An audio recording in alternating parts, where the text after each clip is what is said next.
serta dalam menjaga ketertiban dunia yang berdasarkan kemerdekaan, perdamaian abadi, dan keadilan sosial.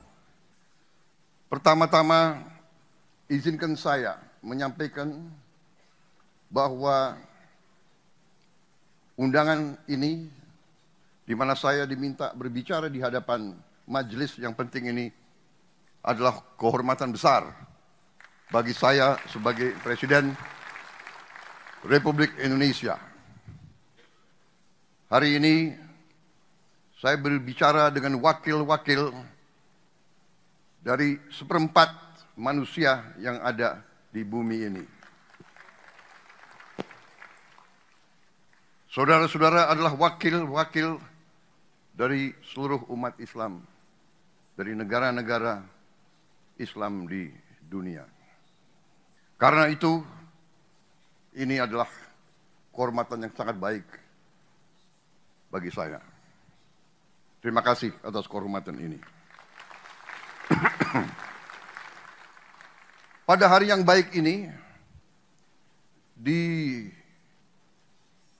tanah Jakarta yang hangat, saya menyampaikan rasa syukur dan kebanggaan bahwa Indonesia dipercaya menjadi tuan rumah sesi ke-19 Perkumpulan Parlemen Negara-Negara Islam, Parliamentary Union of OIC Member Countries. Sekaligus merayakan peringatan 25 tahun berdirinya organisasi ini. Perkumpulan Parlemen Negara Islam ini lahir dari kesadaran bersama bahwa dunia Islam membutuhkan wadah kebersamaan antara lembaga parlemen dalam menghadapi tantangan global dan untuk membela kepentingan umat Islam dimanapun.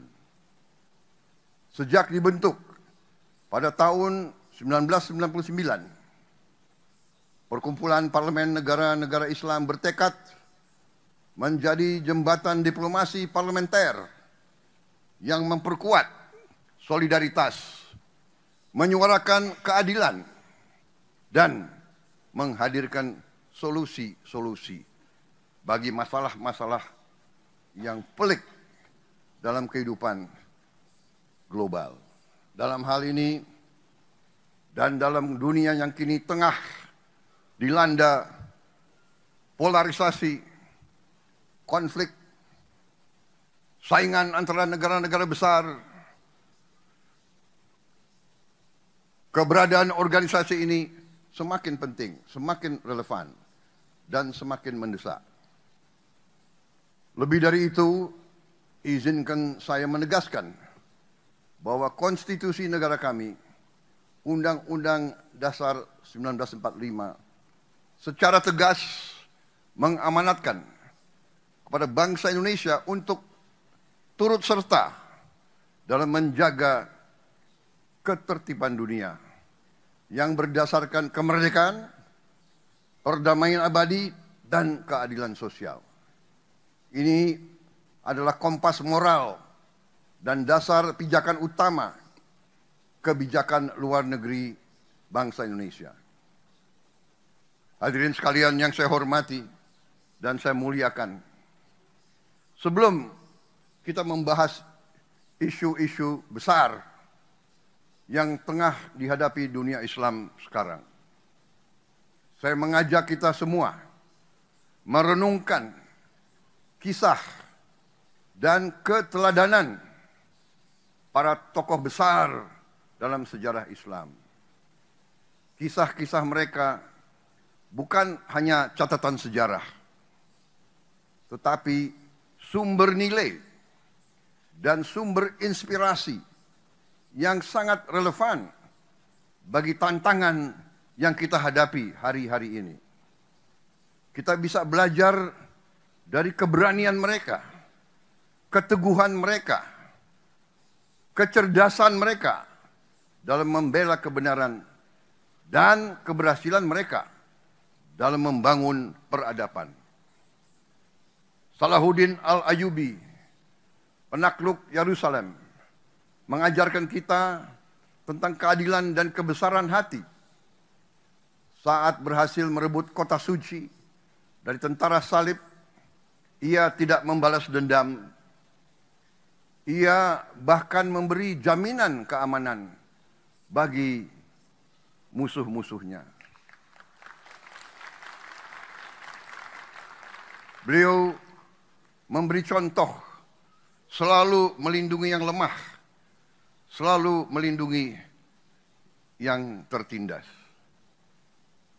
Di dunia yang masih banyak diliputi kebencian dan kekerasan, keteladanan ini menunjukkan bahwa kekuatan sejati seorang pemimpin adalah kasih sayang, rasa kemanusiaan, dan tekad untuk selalu melindungi yang lemah. Khalid bin Walid, simbol pengabdian total bagi umat Islam. Seorang tokoh militer yang tidak pernah kalah dalam setiap peperangan dan pertempuran yang ia pimpin. Tidak ada satupun pertempuran yang ia kalah. Namun ketika diminta turun dari jabatannya, ia menerima keputusan itu tanpa ragu-ragu dan patuh kepada pemimpin dan kepada umatnya. Keikhlasan ini menunjukkan kepada kita bahwa kekuasaan bukan tujuan, melainkan suatu amanah, suatu pelajaran penting bagi kita semua yang memegang peran kepemimpinan hari ini dimanapun.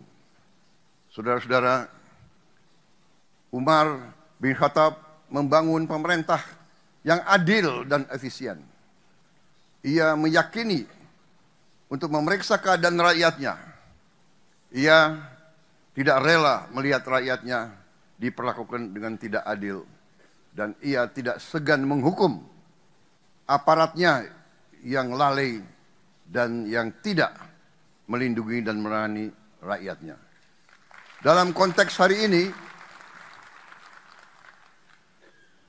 saya yakin bahwa rakyat kita semuanya menuntut pemerintah yang bersih dan transparan.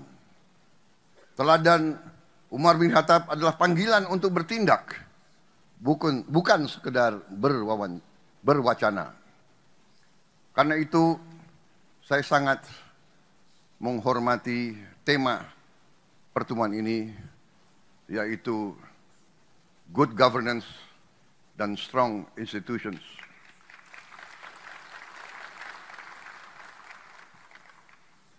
Tokoh lain dalam sejarah Islam yaitu Muhammad Al-Fatih, penakluk Konstantinopel di usia 21 tahun. Simbol dari pemimpin yang menggabungkan ilmu pengetahuan, sains, iman, dan visi.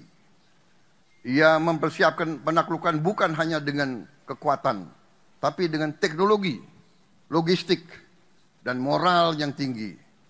Ia menunjukkan bahwa pemuda Islam bisa menjadi pemimpin dunia jika dibekali pendidikan dan keyakinan yang benar. Hadirin yang saya muliakan, beberapa hari yang lalu saya mendapat kehormatan berbicara di hadapan parlemen Turki di Ankara.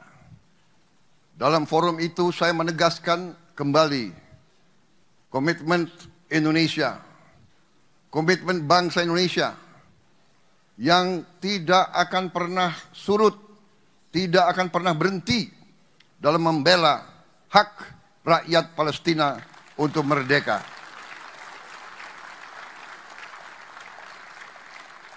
Saya ulangi kembali di forum ini, sudah tiba waktu.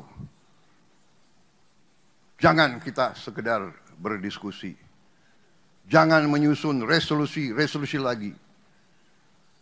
Rakyat Palestina terlalu lama menjadi korban. Rakyat Palestina membutuhkan suatu keberpihakan, suatu tindakan yang nyata.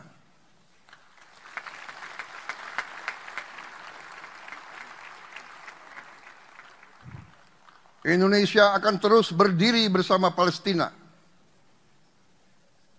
Perjuangan ini akan semakin kuat bila kita, dunia Islam, negara-negara Islam yang mewakili seperempat umat manusia, bisa bersatu. Marilah kita atasi perbedaan kita. Marilah kita atasi kecurigaan kita. Marilah kita atasi rivalitas di antara kita. Marilah kita lihat hal-hal yang penting, yaitu keselamatan umat Islam. Marilah kita melihat masa depan peradaban Islam. Islam pernah memimpin dunia dalam peradaban, dalam sains dan teknologi. Dan kita harus kembali untuk meraih sains dan teknologi supaya kita bisa mengangkat kesejahteraan rakyat kita. Tidak mungkin kita kuat kalau rakyat kita miskin. Tidak ada negara miskin yang kuat. Untuk itu kita harus keluar dari kemiskinan. Kita harus berjuang untuk mengangkat rakyat kita masing-masing dari kemiskinan. Dan untuk itu dibutuhkan pemerintah yang bersih. Hanya dengan pemerintah yang bersih kita bisa mencapai kemakmuran.